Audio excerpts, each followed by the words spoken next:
Más todavía. Pues ahora, como dice René, vamos a hablar de un tema bonito, ¿verdad? Diferente, y es acerca de la pureza y cómo Dios nos puede devolver un corazón íntegro. Vamos a aprender un poquito juntos acerca de eso ahora. Y quizás para empezar, para entender un poquito o cambiar un poquito el cassette, vamos a empezar como a hablar acerca de pureza. ¿Qué se nos ocurre o qué se nos viene a la mente cuando escuchan la palabra pureza? A veces en el mundo hay muchas cosas o ejemplos de pureza. Por ejemplo, yo sé que aquí hay muchos pet lovers, ¿verdad? Entonces se han oído acerca del pedigrí. Voy a poner este ejemplo, no sé si se va a oír un poquito burdo, ¿verdad? Que es un certificado que se da a los perritos o se da a los gatos para garantizar o para certificar la pureza de la raza, que no se ha mezclado con otras razas, que pueden constar que viene de un linaje y de que el papá y la mamá tenían ciertas características, etcétera, etcétera. Entonces, en ese caso, el pedigrí, digamos, del perro o del gatito muestra esa pureza de la raza que tiene esa mascota. También escuchamos a veces hablar de pureza en el oro, ¿verdad? No sé, aquí todos los que les gusta la joyería, hablamos que del oro, por ejemplo, se valora o se mide la pureza de la pieza que nosotros tenemos o la pieza que nos dan o que vemos en quilates. Por ejemplo, si una pieza le dicen a uno es de 12 quilates, quiere decir que es 50% oro y que es 50% otro metal. Si nos dicen, por ejemplo, que es 18 quilates, es que es 75% oro, o si nos dicen es 24 quilates, ese es el máximo porcentaje que puede tener una pieza, que quiere decir que es 100% oro. Entonces, eso también se puede conocer como pureza, ¿verdad? El porcentaje del oro. ¿Y qué pasa? Por ejemplo, si comparamos una pieza de 12 quilates, como el oro es tan caro, lo mezclan, ¿verdad? Para hacerlo, digamos, más accesible, pero al hacer esa mezcla, ya esa pieza empieza y adquiere también propiedades del otro material con el cual se mezcla. Entonces, digamos, ya no es tan noble, generalmente lo mezclan con plata, entonces ya no es una pieza que es más fácil que se pueda corroer, porque a pesar que lleva oro, tiene un porcentaje de otro metal que hace que pierda sus características naturales. Y también, bueno, o en mi caso, cuando escucho la palabra pureza, la verdad les digo, a mí la primera imagen que se me viene es la famosa imagen de la novia que va entrando al altar, que va blanca, ¿verdad? Que eso es puro, que no tiene ninguna mancha, etcétera, etcétera.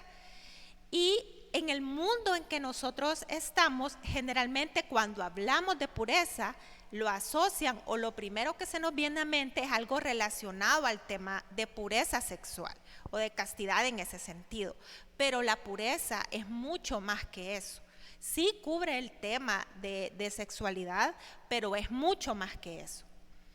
Y en el Antiguo Testamento, si ustedes recuerdan o las historias que hemos oído, para ellos era muy importante el tema de la pureza. Ellos tenían diferentes rituales, diferentes procesos que tenían que seguir, y en Levítico es un libro que habla acerca de mucho acerca de eso, de los rituales que tenían el pueblo de Israel para purificar las cosas, para purificar los lugares, para purificar las personas, ¿verdad? Todo lo que estaba asociado al templo tenía que llevar un ritual de purificación. No podía entrar, digamos, cualquier cosa ante la presencia de Dios. Y ellos también, en base a eso, clasificaban también el tema de las impurezas, que si ustedes recuerdan a veces menciona Por ejemplo, si tocaban un cadáver, ya era una persona que se consideraba impuro, o las mujeres cuando tenían el periodo menstrual también se consideraban que eran impuras, incluso se tenían que apartar de toda la congregación y después para incorporarse había todo un proceso. Entonces para ellos el tema de la pureza era algo súper serio. No tenían, sabemos que no tenían una relación directa con Dios, sino que para eso tenían los sacerdotes, que eran los que intercedían. Y el que era sacerdote, el que tenía que fungir en ese sentido, el tema de la pureza o cómo tenía que mantener su higiene, su ropa, era súper estricto, porque era el que se acercaba a Dios. Entonces, repito, para ellos el tema, algo que no estaba puro, no podía estar frente a Dios. Era abominación para Dios tener algo que no está puro. Entonces, la visión, digamos, del pueblo de Israel, o lo que ahora nosotros vemos en el mundo con pureza, generalmente lo asociamos con temas de limpieza, con temas de las cosas que vemos, de las cosas externas. Así digamos, se refleja la pureza. Pero de una forma ya a la manera de Dios y más integral, ¿cómo es que nosotros tenemos que ver la pureza? Pues para empezar, reconocemos que Dios es puro. ¿Qué otro nombre se le daba a Dios? El Dios, bueno, muchos nombres, ¿verdad? Pero uno de los nombres es el yo soy. Él estaba en el principio, es el fin, el alfa y el omega. Él no necesitaba nada más para ser Dios. No necesita nada más. Él es Dios, Él es puro en su esencia. Entonces, todo lo que Él creó es puro porque no necesita nada más. Cuando creó al hombre y a la mujer los hizo así. Entonces entendamos pureza desde ese sentido también, un sentido tal vez más integral, que pureza es algo libre y exento de toda mezcla de otra cosa. Así como hablamos al principio del oro de 24 quilates, no necesita nada más. O así como es Dios, que es el yo soy, no necesita nada más para ser Dios. Simplemente es Él, es puro en su esencia. Entonces, hablamos de que cuando Dios creó al hombre y a la mujer, ellos al hacerlos a la imagen y semejanza de Dios, tenían también esa pureza, ¿verdad? Porque tenían una relación directa con Dios y no tenían nada añadido, no necesitaban nada más que lo que Dios mandaba, lo que Dios les proveía. Ellos no estaban buscando otras cosas, digamos al principio. Después, ya sabemos la famosa historia, ¿verdad? Que no nos vamos a detener en eso ahora. Y ahí fue cuando ellos empezaron a buscar cosas añadidas, cosas diferentes a lo que la voluntad de Dios para ellos. Entonces llegó al pecado y ya esa pureza se rompió. Entonces quiere decir que la pureza la perdemos a través del pecado. Cuando ya Adán y Eva empezaron a tener cosas o a ver cosas diferentes a lo que Dios tenía para ellos, a buscar cosas que no estaban en el plan de Dios, ya esa pureza se rompió, ya ese pecado había llegado y había una contaminación que no les permitía tener esa relación con Dios. Entonces es algo bien, digamos, fuerte, ¿verdad? Porque pensamos nosotros, Dios mío, entonces nosotros todos somos impuros, estamos alejados de Dios, etcétera, etcétera. Pero ¿cómo nosotros podemos volver a tener esa pureza? ¿Cómo nosotros nos podemos volver a un corazón íntegro delante de Dios? El primer punto es la salvación. Cuando aceptamos a Jesús como nuestro Salvador personal, Él nos puede reintegrar, nos puede dar, además de la salvación, nos devuelve esa naturaleza donde no necesitamos nada más, donde lo necesitamos solamente a Él.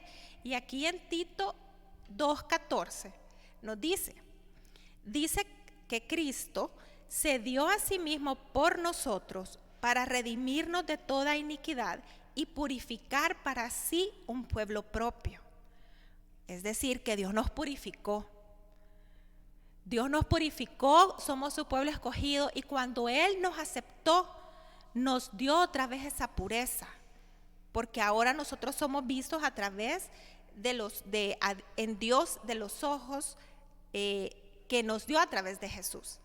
Y aquí les voy a comentar una frase que me gustó mucho porque quiere decir que aquí me explicaban que cuando Jesús muere por nosotros y nosotros lo aceptamos y Dios nos adquiere y nos hace esa purificación, nos da una pureza posicional.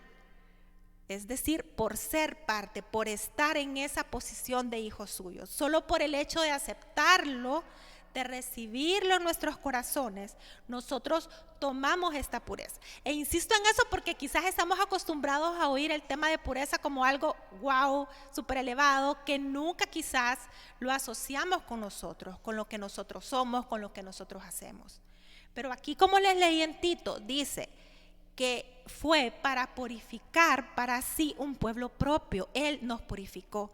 Cuando nosotros aceptamos a Jesús, somos purificados en Él. Y por eso es que tenemos, y decía esta frase, esa pureza posicional. Pero ahora bien, ¿aceptamos? ¿Quiénes son los que aquí han aceptado a Jesús? ¿Todos? Bueno, ok. Entonces, todos aceptamos a Jesús. Tenemos esa pureza posicional de estar con Él, de haberlo aceptado.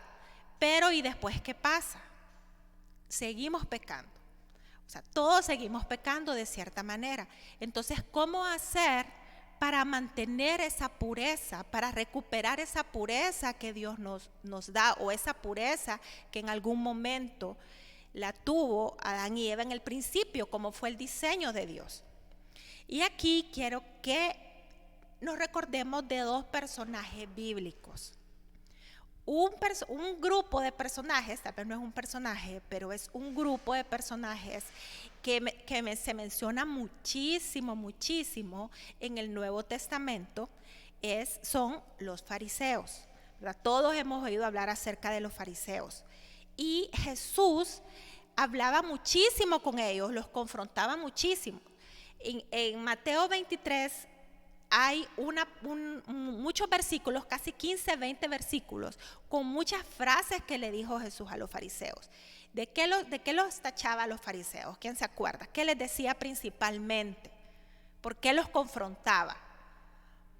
Por hipócritas, exacto. Les decía que eran hipócritas, les decía que se regían nada más por las tradiciones, que eran unos sepulcros blanqueados, ¿verdad? Quiere decir que por fuera súper guau, súper bonitos, santos, apartados, pero un sepulcro por dentro, ¿qué hay?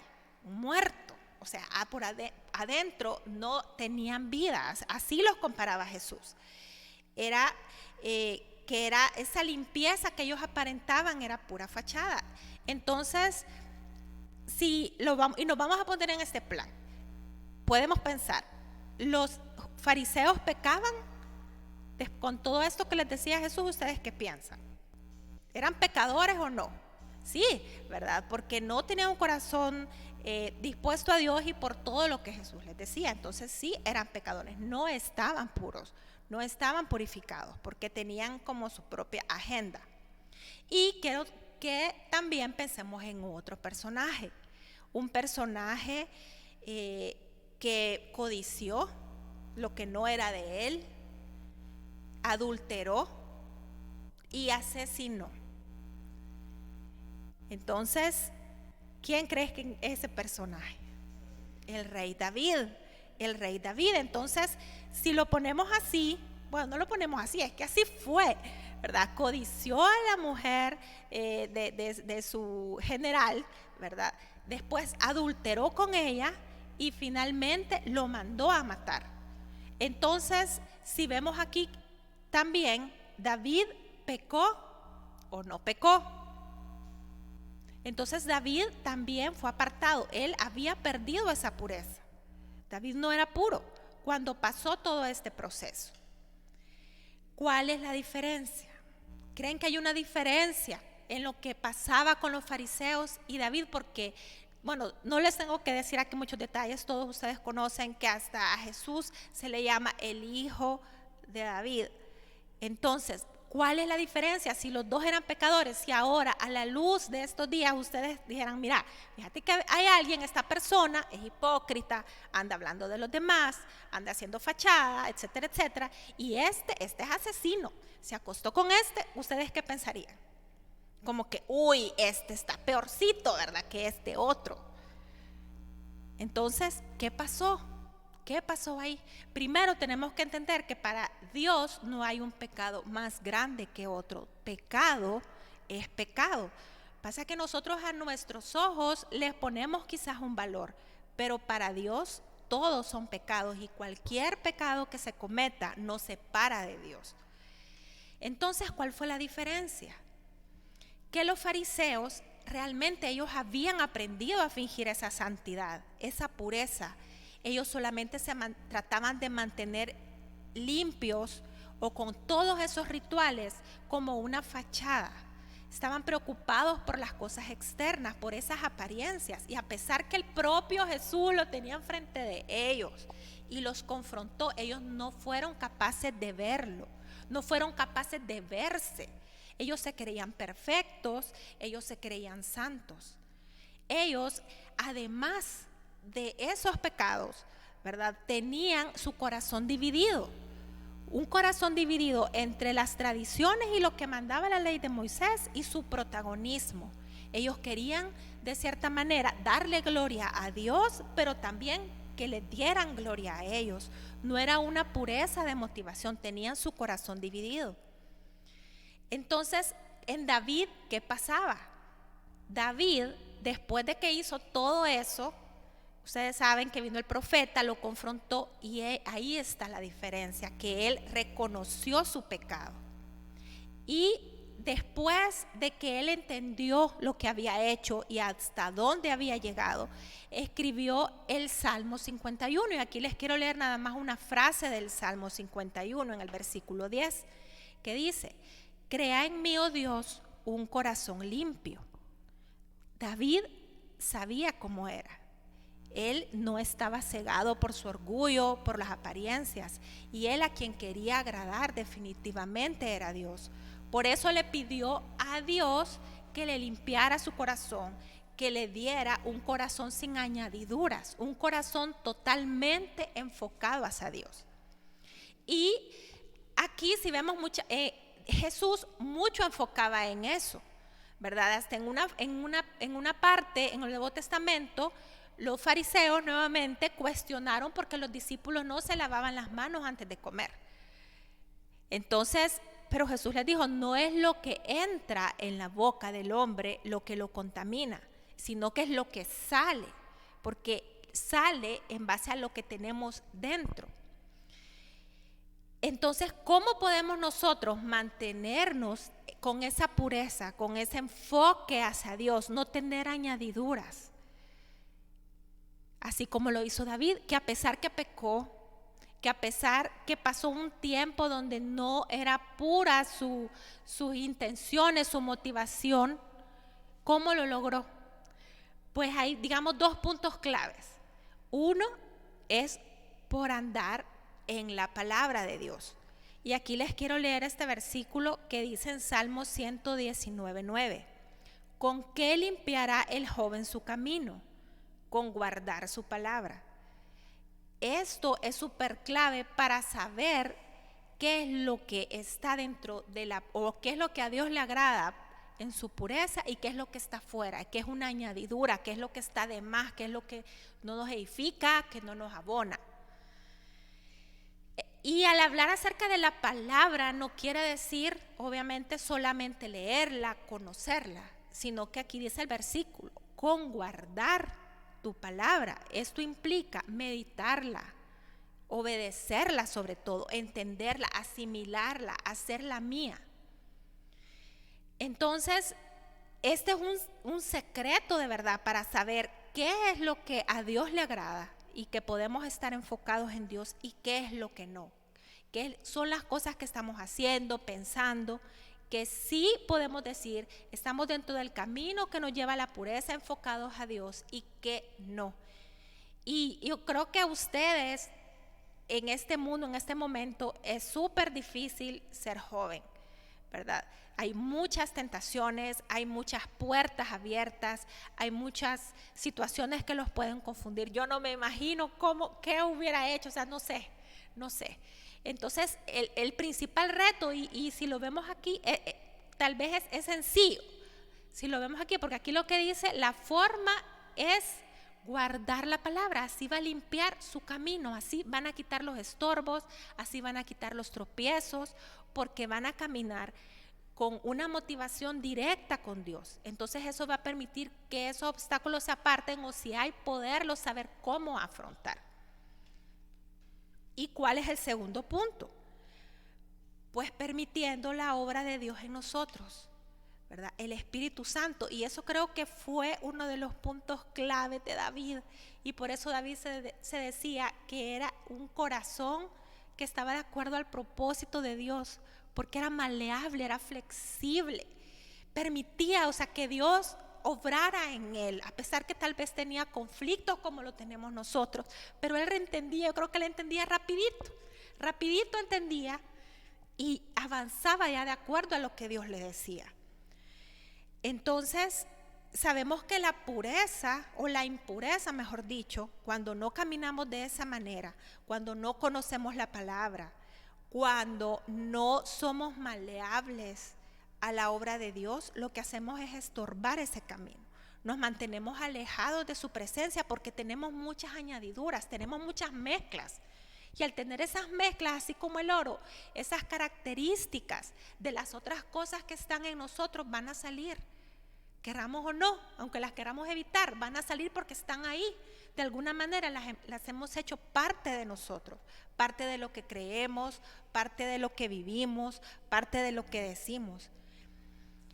Entonces, y como lo dijo David, David nos marcó el camino, ¿verdad? En el versículo que les leí, que Dios es el que constantemente tiene que limpiarnos y renovar nuestro corazón. Y aquí les quiero leer en 1 de Juan 1:9, que si confesamos nuestros pecados, Él es fiel y justo para perdonar nuestros pecados y limpiarnos de toda maldad. Entonces, hay que ser honestos, es la única forma. O sea, no podemos engañar a Dios, ¿verdad? Aunque nosotros creamos, siempre tenemos que estarle diciendo a Dios que nos limpie, que nos muestre qué es lo que estamos haciendo. Porque ya a la luz de todo esto que hemos visto, realmente un corazón puro no es esa imagen que yo tenía antes de que era alguien impecable. Y si alguien me decía, usted está, es como un poco lo que nos habló René hace algunas semanas de la santidad, ¿verdad? Que estamos apartados. Entonces la pureza es algo similar. Cuando nosotros estamos en el camino de Dios, estamos enfocados en lo que Él nos dice, somos puros porque Él nos purifica. No tenemos que verlo como algo inalcanzable y que ¿verdad? Sino que es eso, es caminar porque no tenemos añadiduras, cosas que nos desvíen. ¿Y qué vamos a lograr con esto? Pues además de limpiar el camino, como dice, lo que Dios prometió, lo que Jesús prometió en las bienaventuranzas, en Mateo 5:8, que dice, dichosos los de corazón limpio, porque ellos verán a Dios. ¿Y por qué vamos a poder ver a Dios cuando tengamos esa pureza, ese enfoque en nuestro corazón? Porque no vamos a tener un corazón dividido. Lo que hagamos afuera es lo que vamos a tener adentro, y las motivaciones van a ser las motivaciones para el reino, las motivaciones de acuerdo al propósito que Dios tiene para nosotros. Entonces, cuando nosotros no tenemos esa pureza, lo que estamos haciendo es estorbar la obra de Dios en nosotros y estorbar el propósito que Dios tiene para nosotros, porque no lo podemos escuchar bien. Entonces los invito a que pensemos que si de verdad la pureza es nuestra prioridad, es nuestro deseo, y les confieso que cuando Cuando mencionaron los temas, cuando se sacaron los temas, porque esos son temas que alguno de ustedes sugirió a inicio del año. Ahí, cuando estábamos seleccionando temas, yo veía ahí la pureza, pero vea.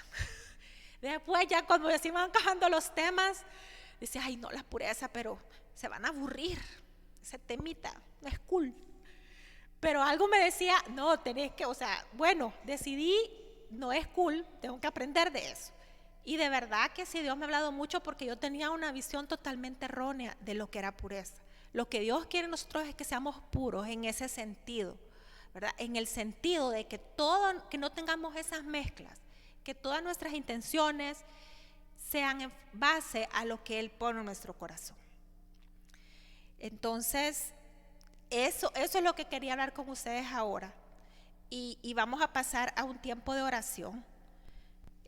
Primero, quiero que todos hemos dicho aquí que somos salvos, que hemos aceptado a Jesús. Tal vez alguien que nos está viendo no ha dado ese paso o quiere reconciliar. Entonces quiero que empecemos orando a través de eso, ¿verdad?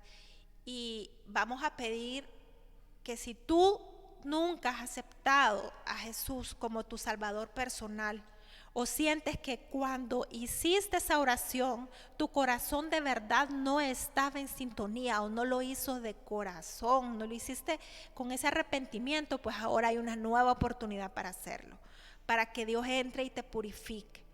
Entonces tú que nos estás escuchando o que estás acá, vamos a orar y vamos a decir, Señor Jesús, yo reconozco que soy pecador, Señor. Reconozco que tú eres el Hijo de Dios, que tú eres mi Salvador, que tú viniste, que tú moriste en esa cruz para salvarme, para rescatarme, para purificarme, Señor. Y quiero que entres en mi corazón, obra en mi vida, Señor. Tal vez yo no entiendo muchas cosas, pero tú sí. Así que me rindo a tus pies, Señor. Toma mi vida y lléname, purifícame, Señor. Gracias, Padre, por esta oportunidad, por aceptarme como tu Hijo. Y quiero también que sigamos orando, y en este momento quiero que cada uno, tal vez en lo que estuvimos hablando, pensó en qué cosas tiene añadidas, qué cosas están añadidas a sus intenciones en este momento y que han identificado que no son de Dios. Y para esta oración vamos a usar el salmo que escribió David. Vamos a leer, voy a leer esto y quiero que lo tomen como que lo están diciendo con su corazón, porque yo creo que todos lo necesitamos. Y dice el salmo, y dice David: Dios mío, tú eres toda bondad, ten compasión de mí, Señor. Tú eres muy compasivo, no tomes en cuenta mis pecados, Señor. Tal vez eso que hice ahora, eso que hice la semana pasada, Señor, o eso que estaba pensando, Señor. Quítame toda esa maldad, Padre. Quítame todo ese pecado, todo eso que no te agrada, todo lo que me hace impuro y me aleja de ti, Señor. Sabemos que somos pecadores. Sé, Señor, que he pecado estos días, Señor. Así que sabemos también, Señor, que esas cosas no te agradan, que solamente a ti te hemos ofendido, Padre, que quizás hemos aparentado por mucho tiempo que está todo bien, que hacemos nuestras disciplinas espirituales, que oramos, posteamos versículos, Señor, pero solo tú sabes la verdad de nuestro corazón, nuestras intenciones. Somos culpables, Señor. Somos culpables, Señor. Y tú quieres que yo sea sincero, Señor. Por eso nos estás mostrando a través de tu palabra, Padre, qué es lo que a ti te agrada. Quítanos esos pecados, Señor, y sabemos que vamos a ser limpios porque tú tienes el poder. Lávanos, Señor. No te fijes, Señor, en esos pecados. No tomes en cuenta mis pecados, Señor. No nos dejes tener esos malos pensamientos. Cámbianos, Padre. No te apartes de nosotros, no nos quites tu Santo Espíritu. Que nos siga apoyando, Señor. Danos ese oído sensible, Señor, para seguirte, para hacer tu voluntad. Danos tu ayuda, Señor, danos tu apoyo. Enséñanos a ser obedientes, Padre, porque solo así vamos a ser verdaderamente felices. Señor mío, gracias, Padre, porque sabemos que tú nos has escuchado, Queremos ser puros, Señor, puros para ti, tener tu motivación, ser como en el principio tú nos creaste, sin cosas que nos contaminen, sin motivaciones que nos distraigan, sin palabras, Señor, que no vengan de ti. Danos ese corazón sincero, Señor, ese corazón dispuesto, ese corazón maleable. Revela, Señor, lo que el enemigo está queriendo hacer, que no nos estamos ni siquiera nosotros dando cuenta, Padre. Sabemos que tú eres bueno y que tú nos perdonas y que tú nos amas, no importa lo que hagamos, Señor. Gracias, Padre, por este tiempo, por tu amor, por tu cuidado y por esta oportunidad. En el nombre de Jesús, amén.